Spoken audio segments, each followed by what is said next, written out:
Hello and welcome back to the channel and to our Slovakian adventure.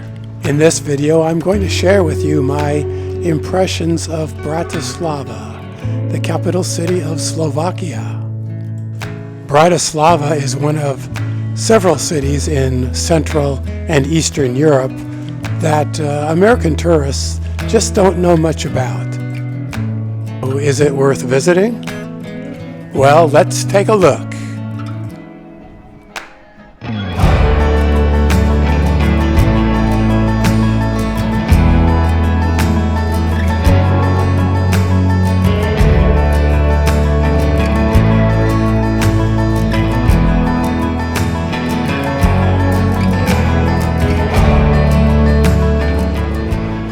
So, how was the trip just getting to Bratislava? Well, for me, starting off in Southern California, it was one long day. An 11-hour flight from Los Angeles to London Heathrow, a 3-hour layover there, and another 2-hour flight to Vienna, Austria. From Vienna Airport, it's about a 45-minute train or bus ride to central Bratislava. I took the Slovak Lines bus for €15. Bratislava does have its own international airport, but it's still rather small and services limited. So, at least for now, it makes more sense for many visitors to reach Bratislava by flying to Vienna, or maybe even to Budapest, Hungary, and then catching the ground transport of their choice to the Bratislava city center. My hotel was ideally located in the city's old town, just a few steps from all the action.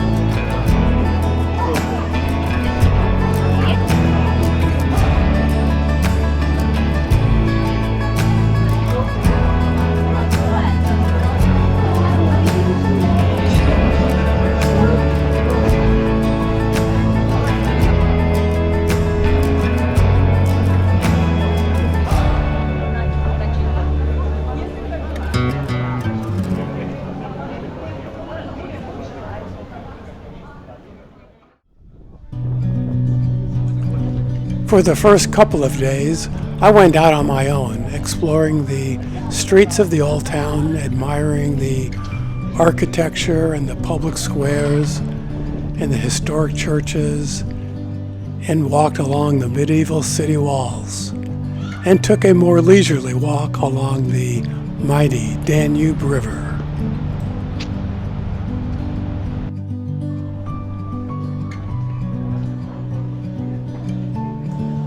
I captured these walks in a couple of other videos, and I'll link to them below if you're interested.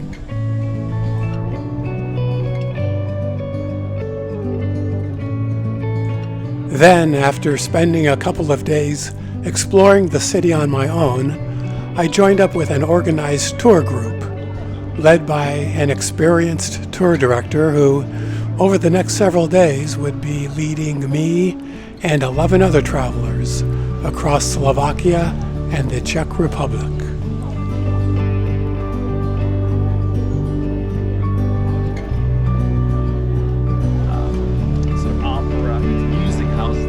Our first organized tour event was a walking tour of the historic city center and was led by a knowledgeable local guide.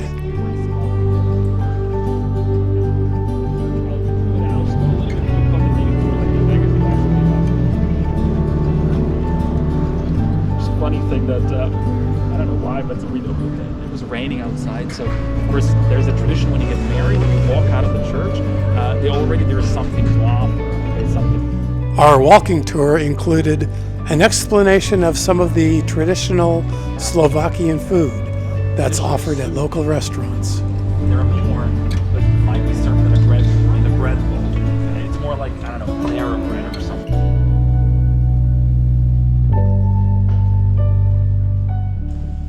And also a look at some of the city's quirky artwork.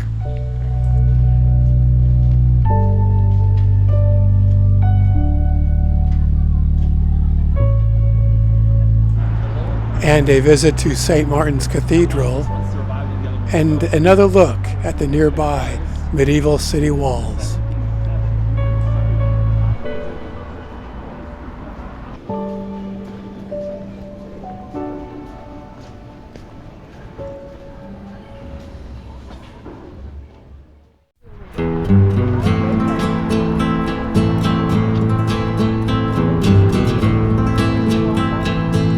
Our city walking tour of Bratislava was capped off by, well, kind of an unusual visit to a location that you won't normally find on European group tours.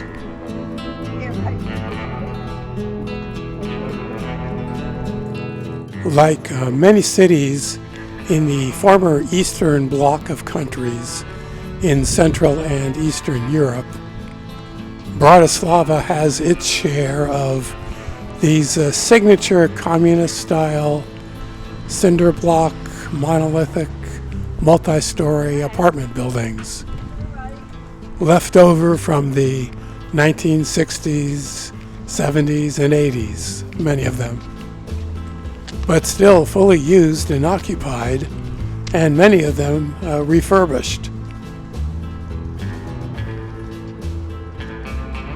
Well, as part of our tour itinerary, this nice lady has invited us into her apartment, which she has occupied since communist times, for some refreshments and a conversation about what it was like to live there during those times.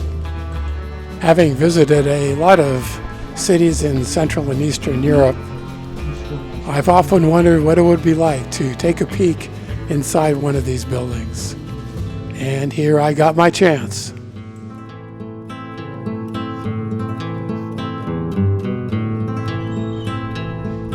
the mailboxes.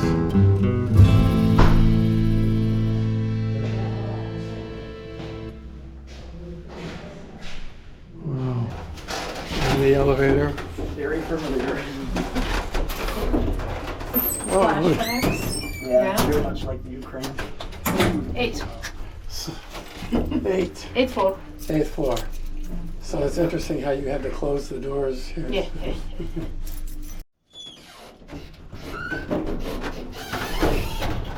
8th floor.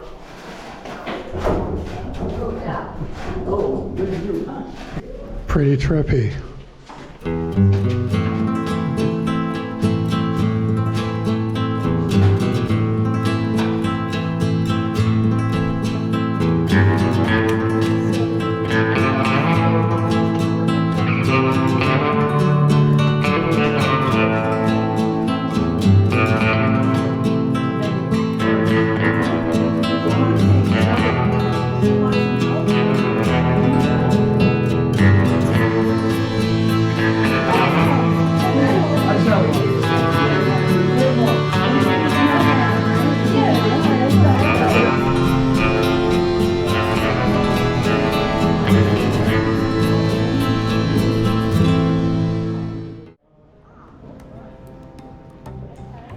So I earlier posed the question, is Bratislava a city that's a worthwhile visit? That is, for the average traveler planning to visit Central Europe, even though it may not have the tourist draw or the promotion of larger cities like Prague, Vienna, Budapest.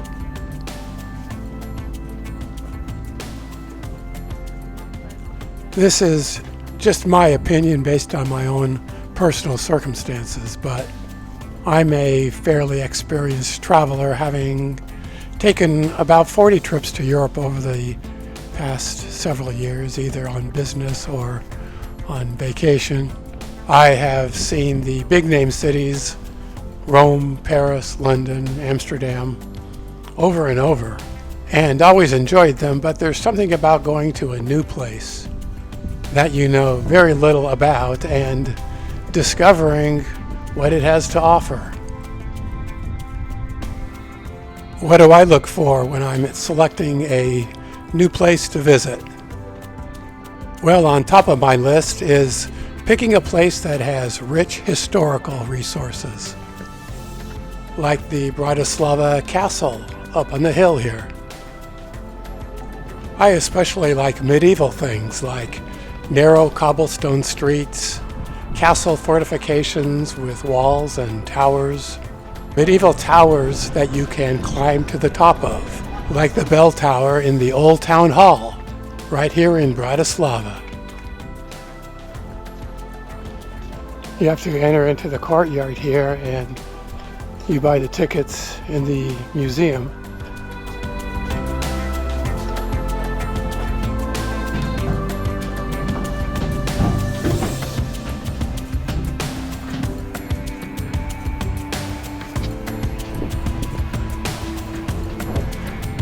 Here's the main square.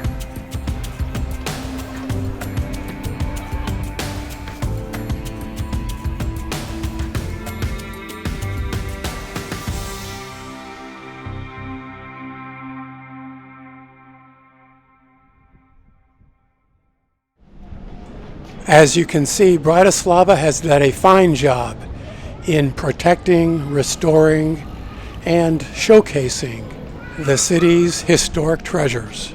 And there is reason number one why you should plan a visit.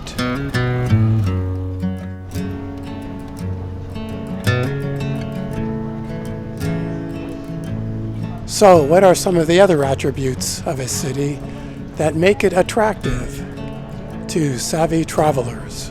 Well, the more I travel, the more I appreciate cities that are clean, safe, and at least somewhat orderly.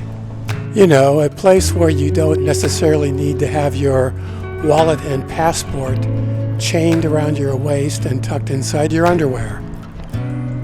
Bratislava hits the mark here as well. I walked around a lot and never once felt uncomfortable or anxious. This multi-use development along the Danube River shows how the city is modernizing and improving its infrastructure. Another thing to consider when selecting a place to visit is the element of crowds, especially in this age of over-tourism. I found the city to be refreshingly uncrowded, even in the middle of summer.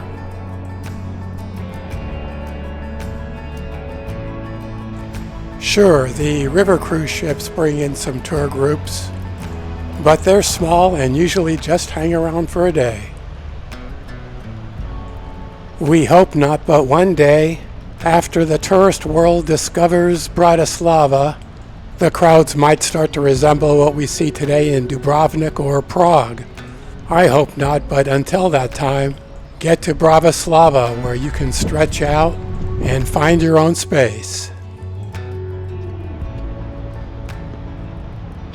So my friends, yes, Bratislava, Slovakia, with its rich historic resources, its clean, safe, and sane conditions, rapidly improving infrastructure, and uncrowded streets and pathways, is a nearly ideal place to spend 1, 2, 3, 4 days.